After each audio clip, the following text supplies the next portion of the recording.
मरियम साहिबा भी तनकीद करती हैं वज़ीर आला सिंध के ऊपर भी, पीपल्स पार्टी पे भी।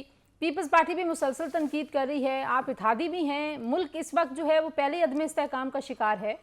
तो ये मामलात एक बार बैठ के तय नहीं हो सकते जब इतनी लार्जर एक उसमें सिनेरियो में आप लोगों ने एक दूसरे के साथ बहुत सारी चीज़ों पे अंडरस्टैंडिंग की हुई है। तो ये क्या सिर्फ आवाम के लिए है, ये सोशल मीडिया के लिए है, या वाकई ये जो तनकीद है और ये जो इख्तलाफ नजर आता है ये जेन्युइन है? देखिए, जो एक लार्जर हमारा फॉर्मूला तय हुआ था इत्तेहादी बनने के लिए, इन्होंने तमाम आईनी ओहदे तब जो कहे वो तो हो गया।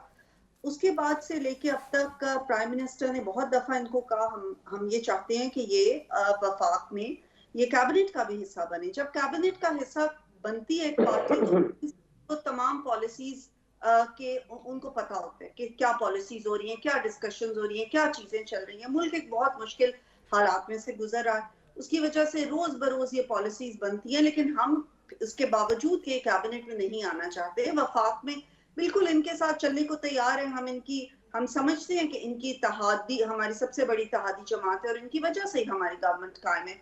जहां तक ये पंजाब का सवाल है, देखिए हम फेडरेशन है, फेडरेशन की तमाम इकाइयों की और फेडरेशन के जो मामलात होते हैं आइन में बड़ी डिटेल में लिखे हुए हैं। अब एक दूसरे के साथ सूबे जो हैं वो एक हेल्दी कंपटीशन तो जरूर कर सकते हैं, लेकिन एक दूसरे की गवर्नेंस का अगर कोई मॉडल है या एक तो उसके ऊपर तनकीद बराए तनकीद लेकिन करने लेकिन का। अगर यहाँ पे वफाक इस बात में डंडी मारे, रिलीफ दे एक सूबे को जहाँ पे उनकी अपनी जमात की हुकूमत हो, क्योंकि आप तो वफाक की नुमाइंदगी नून लीग यहाँ पे कर रही है ना, तो सिर्फ पंजाब को रिलीफ में आप सपोर्ट कर रहे हैं, बाकी सूबे कह रहे हैं कि भाई आपने स्कीम बनानी थी सबके लिए बना देते। तो आपको नहीं लगता है नहीं, कि ये एक जेन्युइन कंसर्न है? देखिए ये बिल्कुल एक गलत फहमी की बुनियाद पे ये बात हो रही है। जो वफाक ने जो स्कीम दी है 200 यूनिट्स तक के हाउस होल्ड्स को, वो पूरे पाकिस्तान के ऊपर लागू है और होना भी ऐसे ही चाहिए।